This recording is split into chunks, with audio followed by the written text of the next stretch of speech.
వైఎస్ఆర్ కడప జిల్లాలోని ఒంటిమిట్ట శ్రీ కోదండరామస్వామి వార్షిక బ్రహ్మోత్సవాలకు నేడు అంకురార్పణ జరగనుంది. బ్రహ్మోత్సవ వేడుక ఈ నెల 6 నుంచి 14 వరకు జరుగుతాయి. ఈ నేపథ్యంలో ఇవాళ సాయంత్రం 6 గంటల నుంచి రాత్రి 8 గంటల వరకు అంకురార్పణ శాస్త్రోక్తంగా నిర్వహించనున్నారు. ఈ సందర్భంగా సీతారామ లక్ష్మణ ఉత్సవ మూర్తులను ప్రత్యేకంగా అలంకరించి ఆసీనులు చేస్తారు. అనంతరం టీటీడీ పంచరాత్ర ఆగమ సలహాదారు రాజేష్ కుమార్ ఆగమ శాస్త్రం ప్రకారం అభిషేకాలు, ప్రత్యేక పూజలు నిర్వహిస్తారు. ఆలయంలోని పుట్టమన్నును యాగశాలకు తీసుకెళ్లే కార్యక్రమంలో అంకురార్పణ ముగుస్తుంది.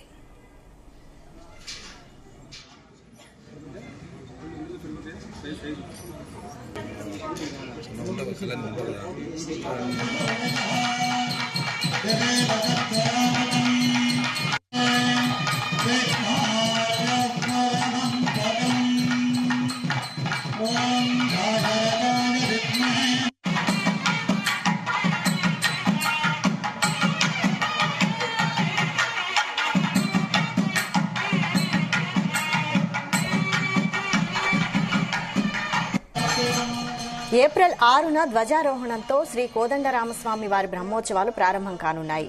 ఉదయం 9:30 నుంచి 10:15 మధ్య వృషభ లగ్నంలో ధ్వజారోహణం జరగనుంది. రాత్రి 7 గంటల నుంచి 9 గంటల వరకు శేష వాహన సేవ జరగనున్నాయి. కాగా ఒంటిమిట్ట బ్రహ్మోత్సవాలకు విచ్చేసే భక్తులకు ఎలాంటి అసౌకర్యం కలగకుండా టీటీడీ ఏర్పాట్లు చేపట్టింది. ఆలయంలో ప్రత్యేక క్యూ లైన్లు, చలువ పందిళ్లు ఏర్పాటు చేశారు. గోపురాలు, కళ్యాణ వేదిక, ఇతర ప్రాంతాల్లో విద్యుత్ దీపాలు ఏర్పాటు చేశారు.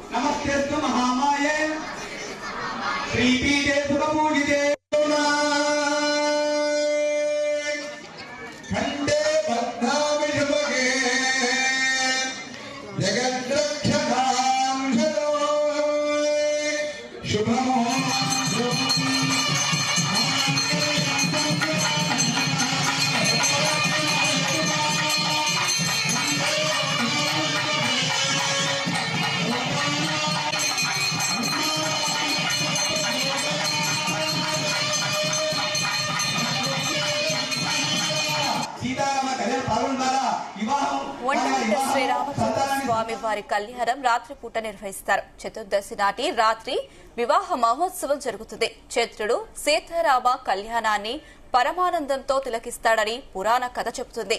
అయితే ఈ రాత్రి కళ్యాణ సాంప్రదాయం ఇప్పటిది కాదు. అది ఒంటిమిట్ట ఆలయ ప్రజలకు అందుబాటులోకి వచ్చినప్పటి నుంచి అలాగే జరుగుతుంది. అన్ని రామాలయాలలో నవమి రోజు కళ్యాణం నిర్వహిస్తారు. అది పగటిపూట జరుగుతుంది. ఒక్క ఒంటిమిట్ట కోదండరామాలయంలోనే రాత్రిపూట రాములోరి కళ్యాణం జరుగుతుంది. ఈ నెల 11న రాత్రి 8 గంటల నుండి 10 గంటల లోపు స్వామివారి కళ్యాణం నిర్వహిస్తున్నారు. అందుకు అన్ని ఏర్పాట్లు చకచకా జరుగుతున్నాయి.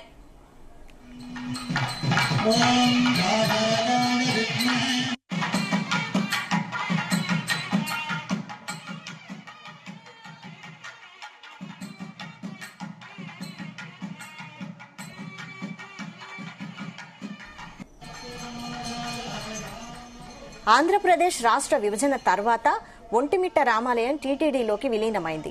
టీటీడీ ఏటా బ్రహ్మోత్సవాలు వైభవోపేతంగా నిర్వహిస్తోంది. ఈ ఏడు కూడా శనివారం నుంచి ఈ నెల 15 వరకు బ్రహ్మోత్సవాలు అత్యంత వేడుకగా నిర్వహించనున్నారు. తొలి రోజున అంకురార్పణతో బ్రహ్మోత్సవాలు ఆరంభం కానున్నాయి. ఈ నెల 11న రాములోరి కళ్యాణం కన్నుల పండువగా చేయనున్నారు. రాములోరి కళ్యాణానికి ఏర్పాట్లు ముమ్మరం చేశారు. ఈ సందర్భంగా ఒంటిమిట్ట రామయ్య క్షేత్రం ప్రత్యేక కళను సంతరించుకుంది.